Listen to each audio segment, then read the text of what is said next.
My name is Emily, a 27-year-old CEO of a fashion brand. I just started my business and there's so much to do every day. I'm swamped. I have had my share of failures and was often stuck doing unfamiliar tasks, leading to many late nights. But since last year, things have been looking up and the profits have been steadily increasing. I'm married to Samuel, who's 2 years younger than me. We met through work and started dating. With my busy schedule, we rarely had time for dates. Most times, we would just grab dinner after work. One day, about 6 months into our relationship, he said, "I'm sorry, we don't get to see each other much." It's okay, you're busy, but I have an idea. What's that? If we get married, we won't need to make plans to see each other. We'll be together every day. Wait, are you... I want to support you, Emily, for the rest of my life. Marry me. Samuel's sudden proposal took me by surprise. We had only been together for 6 months, and while it was unexpected, I was thrilled. Many, including my mom, thought it was too soon to get married. Mom in particular was against it, but I believed. Samuel is kind. We will make it work. I'll thrive in both my career and personal life. Looking back, I might have been too optimistic. Now that I think about it, I was overthinking it too easily. I can't believe it would end like that. At first, Samuel was incredibly supportive. He would always check in on me, especially on my hectic days. When things weren't going well at work, he would say, You got this, Emily. I'm rooting for you. "Thanks." I'll support you in any way I can. There were times when he would call out to me and encourage me. He would even cook dinner for me when I worked late, but this honeymoon phase didn't last long. Soon, we started bickering over small things. "Don't leave your laundry around. Okay. If you eat, wash your dishes." You're the wife. You should do it. "What?" His tone had changed and it caught me off guard. "I work late, so it would help if you cleaned up." Don't use work as an excuse. It's a wife's job to do the chores. "I'm sorry." I realized I had been relying too much on Samuel and neglecting our home. He's working too, and he must be tired. I realized that I had built up a lot of dissatisfaction and I reflected on it. I decided to step up and share the household responsibilities. But Samuel gradually stopped helping and started complaining. Pasta again? "It's quick to make." It's undercooked and bland. Can't you make something else? "I'm sorry, I didn't have time." You need to expand your cooking repertoire. On bad days, he would glance at the dinner and decide to eat out. Did you clean my room? "No, I didn't get to it." Oh, clean it up. "You can clean your own room." You call yourself a wife? His complaints grew more frequent. "I'm busy with work too. Cut me some slack." When I finally spoke up, he snapped. What? You can't even handle basic chores? And you think you can run a business? He suddenly started yelling loudly and threw a cushion next to me at me. When I got scared and didn't say anything in response, he started to yell at me. You're trying to be bossy and say you're busy just because you're the president, but I'm also working. "I know you're working too, but..." Don't act like you're the only one who's busy. You're not cut out for this. "What?" A woman CEO? That's a joke. You're bound to fail. Haha. "That's mean." If you're upset, then cook better and clean properly. I ran to my bedroom, tears streaming down my face. "You used to say you supported me. Did you always feel this way?" From that moment on, I felt a distance growing between Samuel and me. He would occasionally complain, but I never talked back. Fearing another argument, Samuel started going out more even on his days off, and sometimes he wouldn't come home at night. Our conversations dwindled, and we barely spoke. I began sleeping only 3-4 hours a night. I would head to work early in the morning and come home late, cleaning, doing laundry, and preparing meals for the next day. This exhausting routine took a toll on me, both physically and mentally. Hey, how long are you going to sleep? I was jolted awake by Samuel's voice. In a panic, I checked the time. I was running late. It seemed I had fallen asleep on the sofa the previous night. Oh no, I'm going to be late. What about breakfast? Can't you do that yourself for once?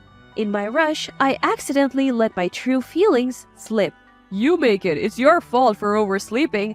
I started yelling, but I really have to go. As I headed for the door, he grabbed my arm tightly. Ouch! He yanked me back, pushing me onto the sofa. What are you doing? You think I can go to work hungry? I was terrified by Samuel's aggressive behavior.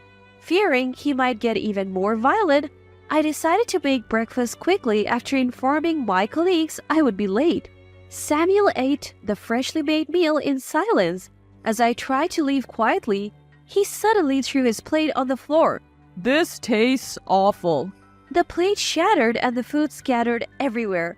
I'm not an animal. Don't feed me this garbage. Terrified, I ran out of the house. I was scared to go home that day. I wondered if I could ever have a peaceful life with Samuel. Lately, due to the stress at home, I found myself dozing off during meetings, and it started affecting my work. When I came home after working late, Samuel was still awake. Welcome back. That's what he said. He rarely greeted me like this. The mess from the morning was cleaned up and the broken plate was gone.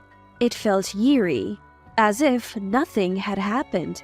I finished my chores as usual and Samuel brought me a cup of coffee. How was work? Thanks, it's going okay. I was taken aback by Samuel's sudden kindness. We're doing better, profits are stabilizing. That's good. Keep it up. I'm going to bed. Maybe he felt remorseful about the morning and was trying to be nice. That's all I thought about it at that time. But the next month, I noticed something odd. Can I ask you something? What? Your paycheck was really low this month. Did something happen? I changed jobs. What do you mean? You're earning well, so it's not a problem, right? Well, we're managing, but when my income became stable, Samuel quit his job on a whim and started working part-time. He was hardly committed, often skipping work. He also began bar hopping till the early hours. His sudden kindness was not out of remorse but to check on my earnings. I couldn't hold back my anger anymore. I can't bear to live without working, playing with other people's money and not helping out with the housework.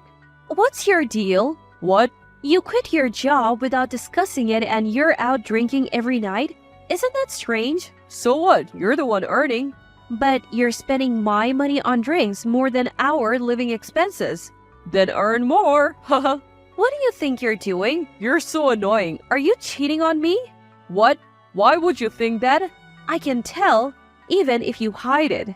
Do you have any proof? I had a gut feeling something was off, even though I didn't have concrete evidence. For instance, he would come home smelling of perfume or suddenly dress up more stylishly. I might not have proof, but I can sense these things. Is that your woman's intuition? Oh. Yes, stop cheating and get a proper job. Shut up. With that, Samuel slapped me hard across the face. Ouch! I fell backward, landing on my behind. The pain stung and tears welled up in my eyes. Just work and keep your nose out of my business. I was in shock and couldn't move for a while. He continued to shout at me. You probably got cheated on because you're not attractive enough. I couldn't believe Samuel was capable of this. I couldn't confide in anyone about Samuel. My parents had been against our marriage, and I had a weird sense of pride about not showing weakness at work. A few days later, I had to go on a business trip. I decided to go on an inspection tour to a local factory and was away from home for a few days. I felt a little relieved. Thanks to my business trip, I can get closer to Samuel. Recently, due to Samuel, my fatigue was at its peak. During my business trip, I didn't have much to do other than sightseeing, so I was able to return to the hotel early and rest. I got to relax at a spa resort nearby, enjoying delicious meals and felt rejuvenated. I decided that if Samuel ever got violent again, I would divorce him. When I returned from my trip, I noticed the garbage area was overflowing. Did someone move out? Upon closer inspection, I recognized all the items. Wait, these are all mine. I rushed inside and found a woman's jacket. Huh? Why? When I rushed into the house, there was a woman's jacket lying there. I realized he had brought another woman home. You're back already? Haha. Whose jacket is that at the entrance, and why did you throw out my stuff? Just get out of here. Huh. What? He laughed maliciously. Turns out I won the lottery, huh? The lottery? Yeah. I was with you for the money, but I don't need you anymore. Haha. It seemed Samuel had married me for my wealth. With this money, I don't need to be with you. I can live the good life. Haha. The realization that he had been using me all along fueled my anger. You can't even cook. You were the worst wife ever. Huh. Just sign the divorce papers. He threw the papers at me. They already had his name and signature. All I had to do was sign. At that moment, I decided to make him regret deceiving me. I went to my room and found a woman hiding there. My room was already furnished, with new items indicating he planned to live with her. After confirming this, I turned to Samuel. I'll see you in court. I left those words behind and stormed out. I immediately informed both my parents and Samuel's parents about everything. We told you so. I'm sorry. My mom said through tears, and I regretted not listening to her. Samuel's parents apologized profusely. We are so sorry for our foolish son. I'm planning to take legal action. We think that's only fair. Samuel's parents were always so kind to me. It broke my heart to have to share such news with them. After speaking with them, I reached out to a lawyer I knew to prepare a case against Samuel for domestic violence and infidelity. The lawyer whom I met through work was top-notch with a wealth of experience in such cases. He was a rock. It must be tough for you. Leave the court proceedings to me. Thank you so much. We will get every penny we can from the divorce settlement. Thanks to him, we won the case and I was awarded substantial amount. No amount of money can truly heal the pain I felt, but it did bring some closure. A while later, I received a call from Samuel, probably after he saw the bill.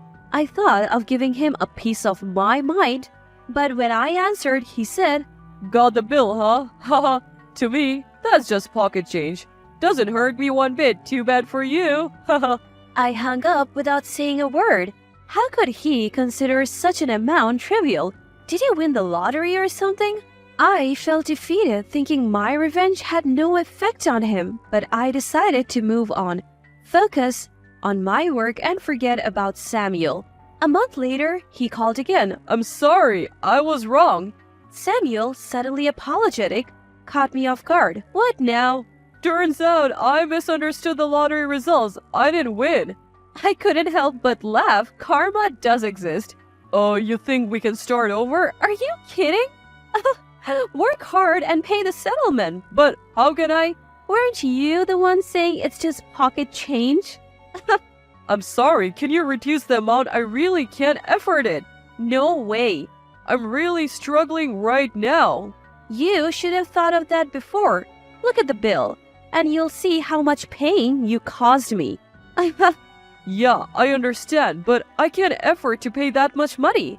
Can I borrow from the woman I cheated with? She left me when she found out I didn't win the lottery. Sounds like she was just after your money, huh? Well, poor thing. You were just looking for money. She was the worst. You're the one to talk. I finally realized how amazing you are. Please, give me another chance. Likely another lie. It's not. Please, forgive me. No way. Make sure you pay up. Goodbye. Wait, please. After that, he kept calling, but I blocked his number. Seeing karma catch up to Samuel was truly satisfying. In the end, Samuel couldn't find a job and couldn't pay the settlement. His parents had to step in. Because of this, he was kicked out of his family home and is owned by his relatives. I wonder where he is now, but it's none of my business. As for me, life's been great. My company has grown, and I have been able to hire more people. I am less stressed, sleeping better, and feeling healthier. I even found the right man and got married. He is nothing like Samuel and remains kind no matter how much time passes. He supports me, compliments my cooking, and helps around the house. I am living my best life now.